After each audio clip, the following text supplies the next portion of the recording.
अस्सलाम वालेकुम dear students. आज हमारा टॉपिक है रवैया सारिफ और चैप्टर नंबर है हमारे पास 9 है। रवैया सारफ का क्या बिहेवियर होता है। इंसान की जो ख्वाहिशात हैं वो लामहदूद हैं, लेकिन इंसान के पास जो वसाइल हैं वो महदूद हैं। और हर सारिफ की ये ख्वाहिश होती है कि उन अपने महदूद वसाइल के साथ अपनी ज़्यादा से ज़्यादा अपनी ख्वाहिशात को पूरा कर सके। तो उसके लिए वो जो भी बिहेवियर अपनाता है तो उसे हम रवैया सारिफ कहते हैं। और जब वो ज़्यादा से ज़्यादा उन महदूद वसाइल से ज़्यादा तस्कीन हासिल कर लेता है तो उसे हम कहते हैं सारफ का तवाज़ुन।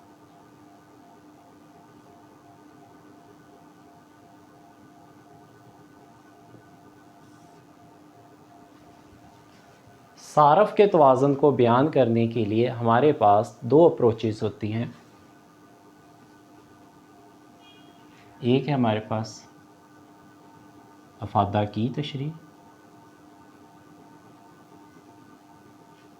और दूसरा है हमारे पास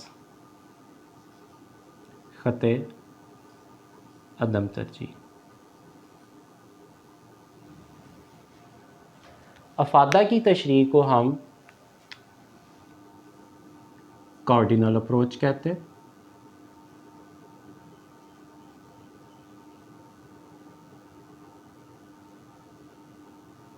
और ख़त अदम तरजीह को हम ऑर्डिनल अप्रोच कहते हैं।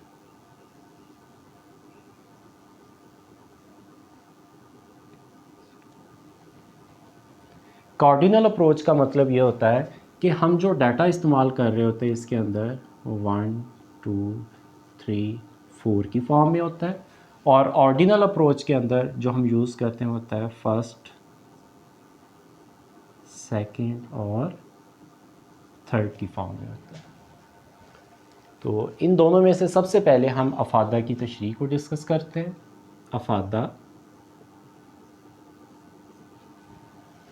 अफादा किसी भी शय की तस्कीन फराहम करने की जो सलाहियत होती है उसे हम अफादा कहते हैं। हम पानी पीते हैं, उसकी तस्कीन हासिल होती है, उसको हम आदाद में अगर हम ज़ाहिर कर दें।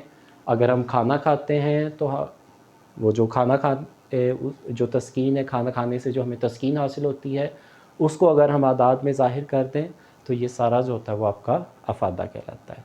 अफादा किसी भी शय की तस्कीन फराहम करने की जो सलाहियत होती है उसको हम अफादा कहते हैं।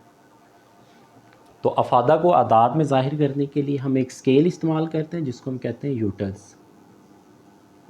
जैसे लिक्विड चीज़ों को हम लीटर्स के अंदर, वेटेड जो चीज़ें होती हैं उनको केजी के अंदर इस्तेमाल करते हैं, उनके लिए स्केल इस्तेमाल करते हैं। इसीलिए अफादा की जो मेजरमेंट होती है उसके लिए हम यूटर्स का इस्तेमाल करते हैं।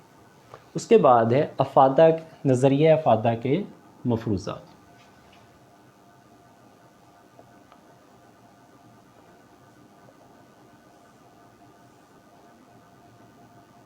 हमारे पास जो सबसे पहला इसका मफरूज़ा है कि अफादा का जो इन्हसार होता है वो शय की इकाइयों पर होता है। अफादा का इन्हसार शय की इकाइयों पर।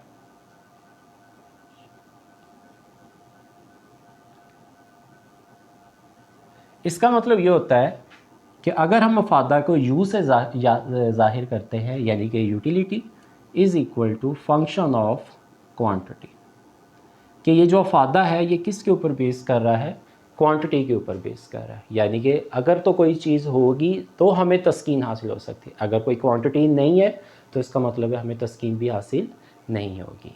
सेकंड है, अफादा को हम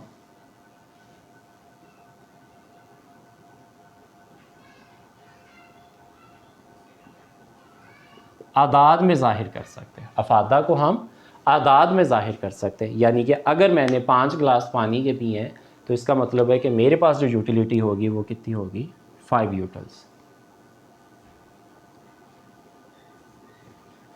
थर्ड है हमारे पास अफादा से होने वाला, अशिया से हासिल होने वाला जो अफादा होता है हम इनको जमा कर सकते हैं। अशिया से हासिल होने वाला जो अफादा होता है उसको जमा किया जा सकता है। ये इसकी आप एग्ज़ाम्पल ले सकते हैं। अगर हम खाना खाने बैठते हैं तो हम पानी पीते हैं, हम खाना खाते हैं, इन सभी की तस्कीन को हम आपस में जमा कर सकते हैं। तो हम लास्ट पे कह सकते हैं कि हमें टोटल यूटिलिटी जो थी वो इतनी हासिल हुई थी। तो अगर हम अफादे को जमा कर सकते हैं तो इसका मतलब है अफादा जो होगा वो आपका तकसीम भी हो जाएगा। अफादा जो होगा वो आपका तकसीम भी होगा। तकसीम कैसे होगा? हम अफादे को छोटी छोटी इकाइयों में तकसीम कर सकते हैं। यानी कि अगर एक गिलास पानी का आप पी रहे हैं तो एक गिलास पानी को आप क्या करें, एक एक घूंट में जब आप कन्वर्ट करते हैं तो इसका मतलब होता है कि पानी की जो तस्कीन होगी वो तकसीम होगी आपके पास। तो अफादे को हम तकसीम भी कर सकते हैं और इसी तरह से अफादे को हम जमा भी कर सकते हैं। तो जमा में अगर हम काउंट करते हैं तो टोटल यूटिलिटी अगर हम लेते हैं तो ये क्या बन गया, U1 Q1 plus U2 Q2 plus so on and UN, साथ में क्या हो जाएगा QN। इसका मतलब क्या है, U टोटल यूटिलिटी को काउंट कर रहा है, U1 और Q1, इसका मतलब है फर्स्ट यूटिलिटी किससे हासिल हो रही है, first quantities. U2 second utility किससे हासिल हो रही है, सेकेंड क्वांटिटी से हासिल हो रही है, plus so on UN and QN। n times तक आप जो यूटिलिटी आपको जो हासिल हो रही है और n टाइम्स आपके पास क्या है, क्वांटिटी है। तो इस तरह से हम अफादे को क्या कर सकते हैं, जमा भी कर सकते हैं और हम अफादे को छोटी छोटी इकाइयों के अंदर तकसीम भी कर सकते हैं। और उसके बाद है हमारे पास नेक्स्ट है 5 है आपके पास कि ज़र का फ़ायदा, ज़र का फ़ायदा है मुख्तदा, पैसे की जो कदर होनी चाहिए वो यकसा होनी चाहिए। प्राइसेस के अप्स एंड डाउन्स होने की वजह से ज़र की जो कदर होती है वो तब्दील हो जाती है। तो अगर ज़र की कदर तब्दील होगी तो इसका मतलब लाभ भी चेंज हो जाएगा। तो हम अज्यूम कर रहे हैं कि यहाँ पर पैसे की जो कदर होगी, ज़र की जो कदर होगी वो यकसा रहेगी आपके पास। नेक्स्ट है आपके पास सारफ का ज़हनी तर्ज अमल।